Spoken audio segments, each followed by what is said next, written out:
I really don't understand the appeal of Zack Polanski. The left just seem to love him and lap up everything he says.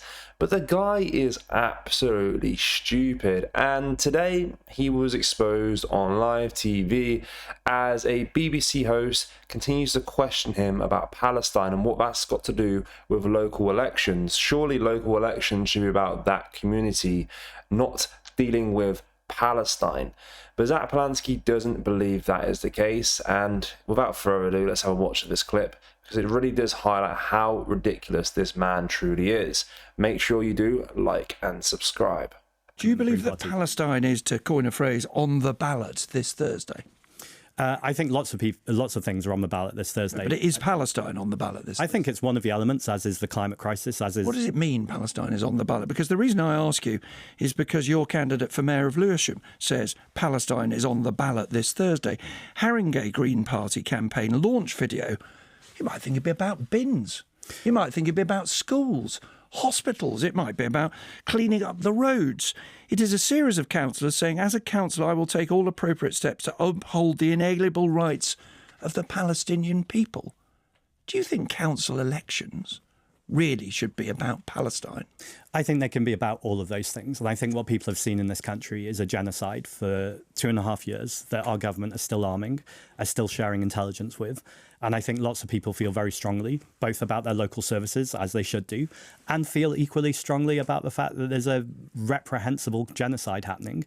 And they vote But the way they vote in local elections should be determined by their views of Israel and Palestine. I wouldn't tell anyone how their vote should be determined, but I think it's an element for lots of people in how they vote. And you think that will contribute to community cohesion, do you? I think, yes. How? Because I think we shouldn't pit Jewish safety against a genocide in Gaza. That's conflating anti-Semitism and criticism of the Israeli government. That's something Benjamin Netanyahu does regularly, and as a Jewish person, that makes me feel less safe. Sure, but there are lots of Jewish people who would say to you they feel unsafe if they feel that their councillors are motivated first and foremost by Palestine. And if somebody gives that speech, for example, about Palestine being on the ballot, they are likely to think that. We looked, for example, at Barnet Greens, where 1 in 7 residents identify as Jewish, and it includes in its manifesto the fact that you're standing up for Palestine. Do you think that's going to help things? Well, I walk regularly on Palestinian marches with hundreds and hundreds, in fact, thousands of people, many of whom are Jewish, and there have been rabbis who have spoken out on this too. I accept, though, there are Jewish people whose views are equally as valid, who don't agree with those views. And I think the job of all of us who are in public life right now is to de-escalate tensions. Yeah, the guy is an absolute idiot, and as I mentioned, I don't really see the appeal that the left have for him. Recently, of course, being caught lying about being part of the Red Cross or something like this. The guy is an absolute liar. Think back to a few years ago, he was claiming he can grow women's breasts through hypnotherapy.